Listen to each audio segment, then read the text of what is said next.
Assalamu alaikum. Hello everyone. Welcome back to my another video.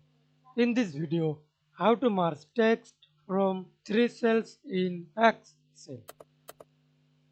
At first, open your Excel document, add just three cells into one cell equal to first name or first cells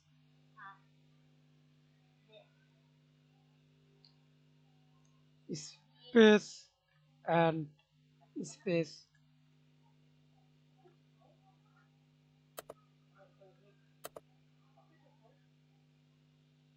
and cells 2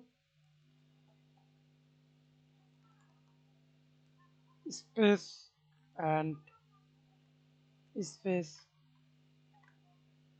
and cells 3, then enter. We can see this